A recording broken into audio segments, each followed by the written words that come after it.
இயக்கத்தின் பெயரிலே வைத்துக்கொண்டு அரசியல் செய்து கொண்டிருக்கக்கூடியவர்கள் அவங்க தான் வைக்கிட்டால குடியணும். இந்து முன்னணி மாநாட்டில் தந்தை பெரியார் மற்றும் அண்ணா அவமதிக்கப்பட்டது குறித்து தவிக தலைவர் விஜய் எதிர்ப்பு தெரிவிக்காதது குறித்த கேள்விக்கு திமுக எம்பி கனிமொழி கருத்து தெரிவித்துள்ளார். பெரியாரை தவிர்த்து தமிழக அரசியல் கிடையாது மேடம். தற்போது கொள்கை தலைவராக நிறைய பேர் பெரியாரை தான் குறிப்பிடுறாங்க. நடிகர் விஜய் கூட பெரியாரை தன்னோட கொள்கை தலைவராக சொல்லியிருக்காரு. ஆனால் இப்பொழுது நடந்த RSS மாநாட்டில் பார்த்தீங்கன்னா பெரியாரை விமர்சித்து ஒரு வீடியோ காட்சி வெளியாக இருக்கு. ஆனால் தற்போது வரை அது குறித்து அவர் எந்த ஒரு கருத்தும் தெரிவிக்காதது. இது எப்படி பார்க்குறீங்க?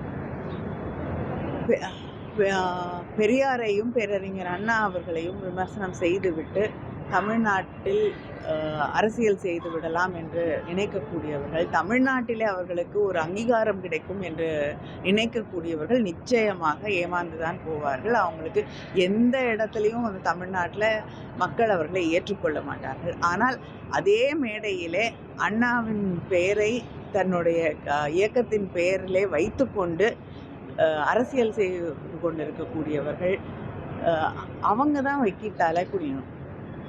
ஏன்னா ஒரு வார்த்தை அதை எதிர்த்தோ அதை நாங்கள் கண்டிக்கிறோம் என்று சொல்லுவதற்கோ அவர்களுக்கு அங்கே அந்த தைரியம் கூட இல்லாத ஒரு சூழ்நிலையிலே அவர்கள் நிற்பதை பார்க்கும்பொழுது நாம் வெட்கப்பட வேண்டியதாக இருக்கு.